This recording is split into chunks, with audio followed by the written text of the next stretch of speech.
Students, आज हम पढ़ेंगे paper second unit first 5th point morphology reproduction and life cycle of following types. इस video में हम बात करेंगे सेक्सुअल रिप्रोडक्शन इन रिक्सिया। तो sexual reproduction in Riccia takes place with the help of well developed sex organs. और ये sex organs कौन कौन से होते हैं? तो male reproductive organ is known as antheridium, while the female reproductive organ is known as archegonium। अब antheridium की बात करेंगे, एंथेरिडियम के स्ट्रक्चर की बात करेंगे जो कि मेल रिप्रोडक्टिव ऑर्गन है। तो this particular antheridium remains embedded in the antheridial chamber on the dorsal surface of the thallus. ये कहाँ पे रहेगा? ये डॉर्सल सरफेस पे रहेगा थैलस के। और कहाँ रहेगा ये? तो it is present in the antheridial chamber. और ये एंथेरिडियल चेम्बर जो होता है, या उसको कभी कभी एंथेरिडियल कैविटी भी कहा जाता है। तो this antheridial cavity is opens by a narrow pore known as ostiole. उसको क्या कहेंगे? ओस्टियोल कहेंगे। एंथेरिडियल कैविटी के ओपनिंग को ओस्टियोल कहा जाता है। The mature antheridium consist of small multicellular stalk and a large globular body. Figure में हम देख सकते हैं कि जो स्टॉक है वो मल्टीसेलुलर है और stock at the base of the antheridium है।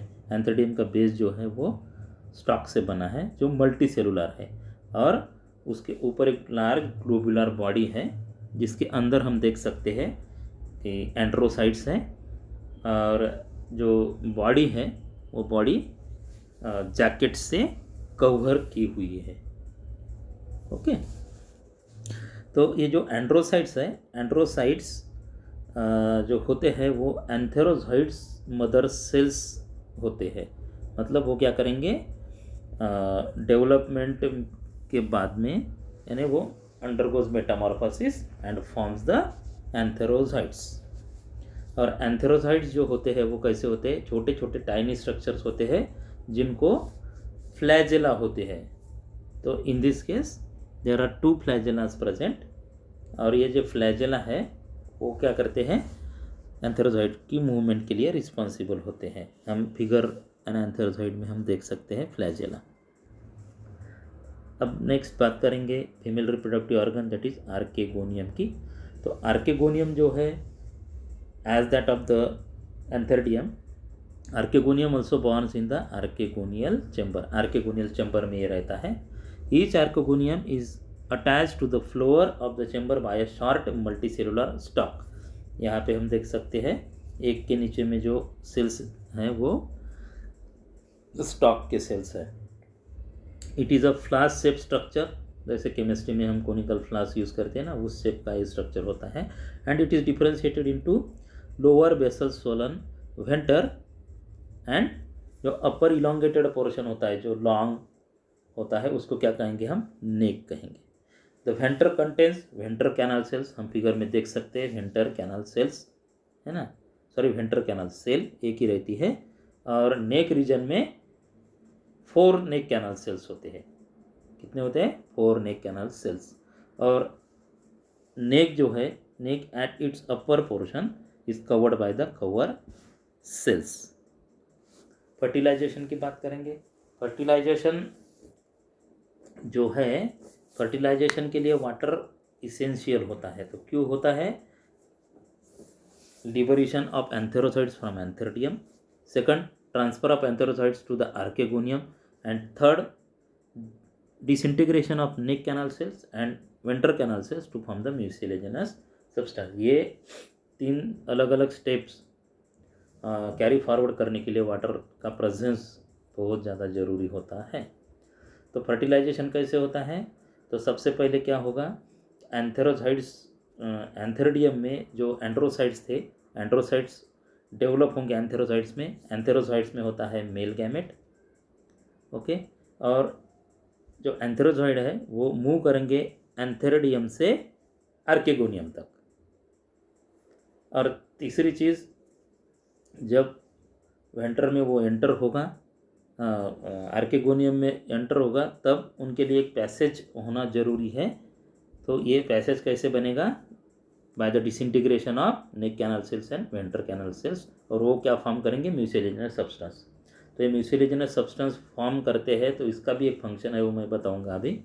तो antherozoids are attracted towards the neck of archegonium chemotactically by certain substances like malic acid, proteins, salts etc. present in the mucilaginous substance। जो ventral canal cells और नेक canal sales जो है, ये इनका जब disintegration होता है तो ये एक म्यूसिलेजिनस सब्सटेंस बनाते हैं। तो ये म्यूसिलेजिनस सब्सटेंस में क्या है? मैलिक एसिड है, प्रोटीन्स है, साल्ट्स है। तो ये इसकी तरफ एंथेरोजॉइड जो है, जो एंथेरिडियम में बने हैं, वहाँ से वो कीमोटैक्टिकली अट्रैक्ट होते हैं इस म्यूसिलेजिनस सब्सटेंस की तरफ। और जब ये आते हैं आर्केगोनियम की तरफ, तब क्या होता है? Many antherocytes enter in the archegonium but only one of them fuses with the egg to form the diploid zygote. इस तरीके से क्या होता है? फर्टिलाइजेशन ओवर होता है। The zygote thus form is the first cell of sporophytic generation। अब बात करते हैं फॉर स्पोरोफिटिक जनरेशन की या फॉर स्पोरोफिटिक फेज की। तो डिप्लॉयड जो ज़ायगोट फॉर्म हुआ है by the fusion of male and female gamete is the mother cell of sporophytic generation. तो ये जो स्ट्रक्चर हमें फिगर में दिख रहा है, ये कौन है? मैच्योर स्पोरोफाइट है। तो इसके बारे में हम बात करेंगे अभी।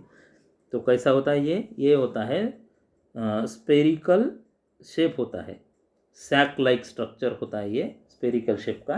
It is remain embedded on the dorsal surface of the gametophyte. जैसे कि आर्केगोनिया था एम्बेडेड, उसी जगह पे अब क्या बनेगा? स्पोरोफाइट बनेगा। ये कहाँ पे बनेगा? In the venter of fertilized archegonium. इसकी पोजीशन कहाँ रहेगी?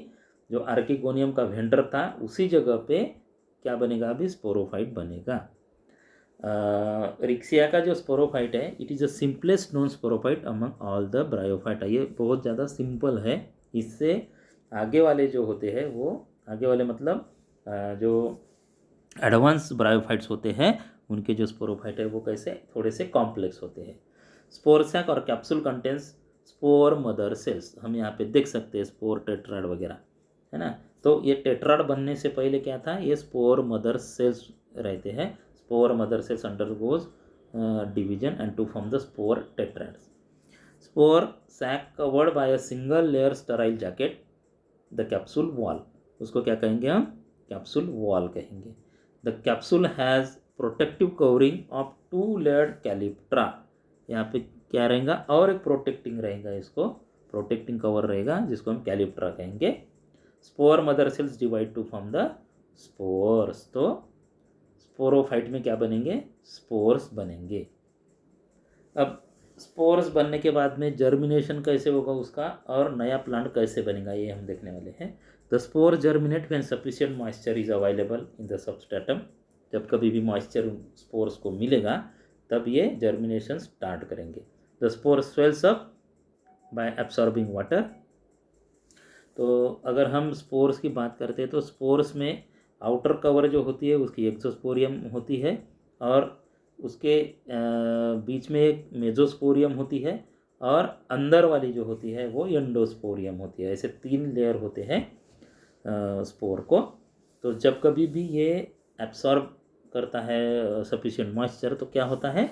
जो एंडोस्पोरियम है वो बाहर आने लगती है। उसके वजह से मेजोस्पोरियम और एक्सोस्पोरियम, जो आउटर 2 लेयर्स होते हैं, एक्सोस्पोरियम मेजोस्पोरियम, वो रप्चर हो जाते हैं, टूट जाते हैं, और अंदर से जो है एंडोस्पोरियम बाहर निकल के एक ट्यूब फॉर्म करती है, जिसको हम जर्म ट्यूब कहते हैं।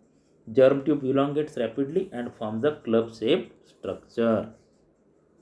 Bye the division of germ tube, a thin filamentous rhizoid develops from its base known as first rhizoid. हम देख सकते हैं फिगर में कि एक राइजोइड बना है। The new thallus grows at the tip of the germ tube and large number of rhizoid develop from the ventral epidermis of the thallus. This is the life cycle of Riccia. यहाँ पे हम देख सकते हैं Riccia जो 2 अलग अलग means से रिप्रोड्यूस होता है, वेजिटेटिव एंड सेक्सुअल मेथड से।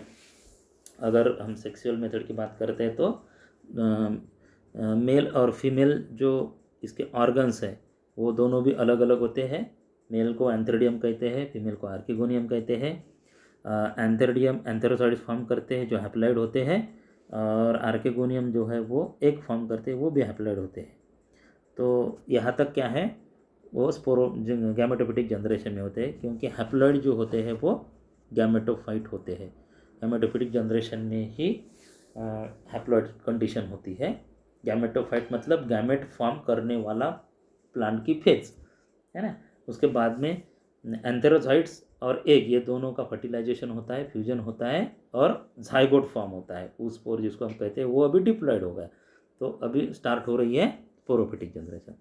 उस स्पोर से एम्ब्रियो फॉर्म होता है, फिर स्पोरोगोनियम फॉर्म होता है, मतलब स्पोरोफाइट फॉर्म होता है। फिर स्पोरोफाइट में स्पोर मदर सेल्स होते हैं। Spore mother cells undergoes meiosis, that is reduction division. Again reduction division होने की वजह से क्रोमोसोम नंबर हाफ ऑफ हो जाएंगे, रिड्यूस हो जाएंगे, और वो हैप्लॉइड बन जाएंगे। तो स्पोर्स में कौन से क्रोमोसोम रहेंगे, तो उनका जीनोम रहेगा हैप्लॉइड, और स्पोर्स जर्मिनेट होगा और फिर से नया डिक्सिया प्लांट फॉर्म होगा।